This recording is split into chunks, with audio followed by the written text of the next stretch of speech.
Hi bro. Champions trophy చూస్తున్నారా? చూస్తున్నాం. ఎట్లున్నాయి లాస్ట్ మ్యాచ్లు? చూస్తున్నాం. న్యూజిలాండ్ లాస్ట్ మ్యాచ్ మన ఇండియా మీద ఓడిపోయింది.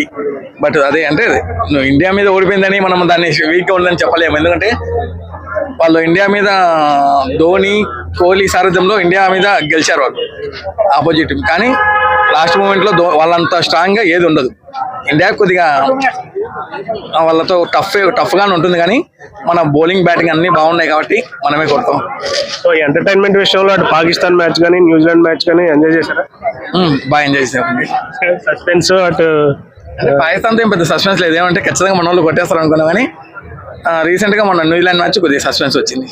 కోహ్లీ సెంచరీ మిస్ అయిన అంటే అనవసరంగా దూకుడు పెంచేశాడు. ఒక పక్క కేఎల్ రాహుల్ ఫాస్ట్గా ఆడుతున్నాడు. అతనితో పాటు ఆడాలన్న ఉద్దేశంతో ఆడాడు. ఏమో తెలియదు కానీ ఫాస్ట్గా ఆడడంలో అవుట్ అయ్యాడు. సండే ఇప్పుడు న్యూజిలాండ్తో మ్యాచ్ ఉంది కదా, నిన్న సౌత్ ఆఫ్రికాతో చాలా టఫ్ ఇచ్చింది. ఎట్లా ఉండిపోతుంది మంది అంటే ఇప్పుడు దుబాయ్ పిచ్ కదా, బ్యాటింగ్ ఉండదు, బౌలింగ్ పిచ్చే ఆల్మోస్ట్. అంటే లో స్కోర్ ఫైనల్ అంటేనే ఏ టీం అయినా లో స్కోర్ చేజింగ్లే. అంటే 250, 260నే చేర్చాలంటే చాలా కష్టంగా ఉంటుంది.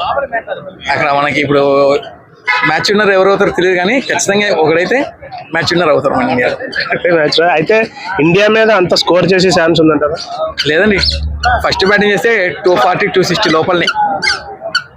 ఒక బౌలింగ్ బాగా స్ట్రాంగ్ ఉంది. అంటే వేరే టీంలతో పోలిస్తే మన బౌలింగ్ స్ట్రాంగ్ ఉంది. ఇప్పుడు రీసెంట్గా ఆస్ట్రేలియా పెద్ద బౌలింగ్ లేదు వాళ్ళకి. సౌత్ ఆఫ్రికా కూడా అంతంత మాత్రమే బౌలింగ్, వాళ్ళ స్పిన్ లేదు, ఓన్లీ ఫేసే.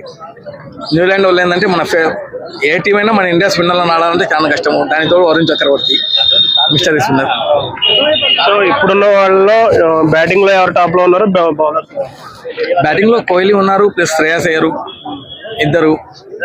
రోహిత్ శర్మ కూడా కొద్దిగా దూకుడు కాడితే ఇంకా మన బ్యాటింగ్ ఇంకొంచెం బలంగా ఉంటుంది అనుకుంటున్నాను. సో సండే రిజల్ట్ ఎలా ఉండిపోతున్నాను? టఫ్గా ఉంటుంది, హోరావరిగా ఉంటుంది. కానీ ఇండియా గెలిచాలని కోరుకుంటాం కదా.